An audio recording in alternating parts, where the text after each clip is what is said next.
In 1908, Cadillac won the Dewar Trophy from the Royal Automobile Club of England for the most significant advance in automotive manufacturing. 3 Cadillacs were disassembled, their parts were mixed together in a pile, and mechanics reassembled 3 working cars from the scrambled components. No other manufacturer on the planet could do that. The precision was so far ahead of anything in the industry that Cadillac adopted a slogan it would carry for decades: "Standard of the world." 74 years later, the same company took a Chevrolet Cavalier, bolted on some leather seats, doubled the price, and called it a Cadillac. That car, the Cimarron, nearly ended the most prestigious name in American automotive history. The people who approved it knew it was a disaster before it ever reached a showroom. General Motors President Pete Estes saw what was happening and warned Cadillac General Manager Ed Kenner directly. He said, "Ed, you do not have time to turn the J car into a Cadillac." Kenner did it anyway. The 1982 Cadillac Cimarron arrived on dealer lots with an 88-horsepower 4-cylinder engine, the first 4-cylinder Cadillac since 1914. It had a 4-speed manual transmission, the first manual Cadillac since 1953. It rode on the exact same platform, with the exact same suspension, the exact same body panels, and nearly the exact same interior as the $6,600 Chevrolet Cavalier. The Cimarron's sticker price was $12,131. Cadillac was charging double for a car that was physically identical to the cheapest Chevrolet on the lot, differentiated only by leather upholstery and a wreath and crest badge on the hood.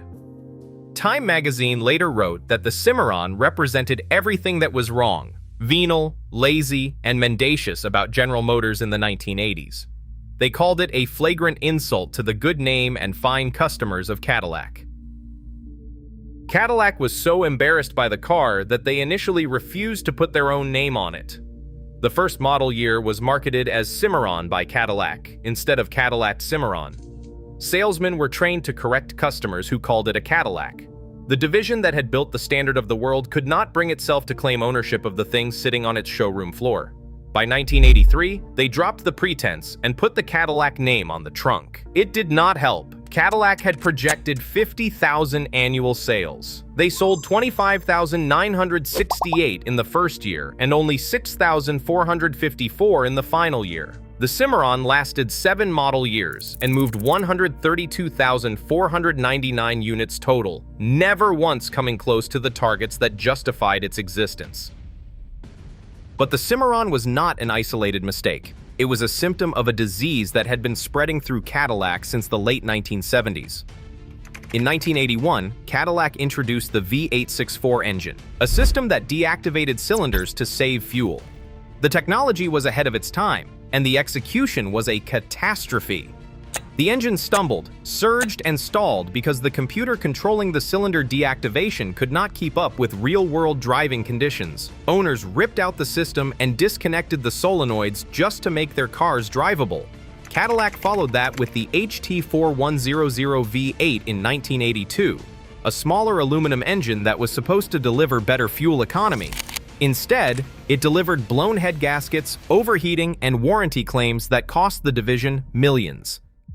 Cadillac owners who had spent decades trusting the brand were now dealing with cars that could not make it through a lease period without a major engine failure.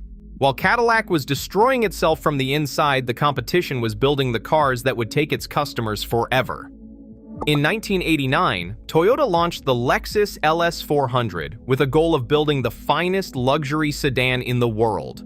The LS400 was so quiet at highway speed that Toyota engineers had to redesign the climate control because owners could hear the air conditioning fan for the first time. It had fewer defects per vehicle than any car in the industry. It cost $35,000, thousands less than a comparable Mercedes-Benz, and it made every Cadillac on the dealer lot feel like it had been built in a different century. Lexus sold 16,000 LS400s in its first 7 months and never looked back. BMW's 5 Series and Mercedes-Benz's E-Class were already pulling younger luxury buyers away from Cadillac. Lexus finished the job. Cadillac's market share in the United States dropped from 3.8% in 1979 to 2.2% by 1997.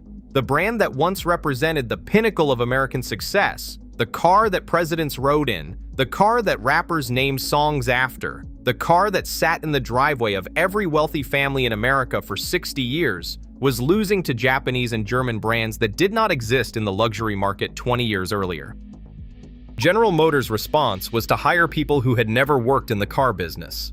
John Smale, the retired chairman of Procter & Gamble, became General Motors chairman in 1992, and he brought in Ron Zarella from Bausch and Lomb to run brand management. Zarella's philosophy was simple: market cars like consumer products. Do not invest in making the car better. Market the brand harder. This approach turned Cadillac into a name without a product to back it up. The Catera, Cadillac's next attempt at a smaller luxury car after the Cimarron, was a rebadged Opel Omega from Germany, marketed with a cartoon duck in the advertisements. The duck's catchphrase was "Dare to be different." Cadillac was daring its customers to buy a European Opel with a Cadillac badge, while BMW was engineering the M5 and Lexus was perfecting the LS400. Bob Lutz arrived at General Motors in 2001 and tried to reverse the damage. He found a product lineup he described as a horror show. The Cadillac CTS he inherited lacked charm or warmth.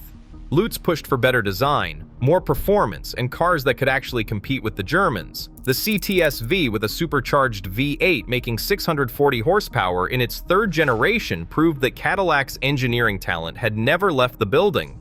It had just been buried under decades of financial managers who treated luxury cars like spreadsheet entries. The Escalade became a cultural icon, despite being a Chevrolet Tahoe underneath, because the market it served cared more about presence than platform sharing. Today, Cadillac is betting everything on electric vehicles. The Lyriq and the Celestiq represent a complete pivot away from the V8 luxury sedans that defined the brand for a century.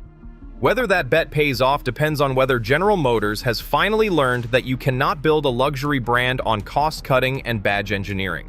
The Cimarron proved that in 1982. The V864 proved it. The HT4100 proved it. The Catera proved it.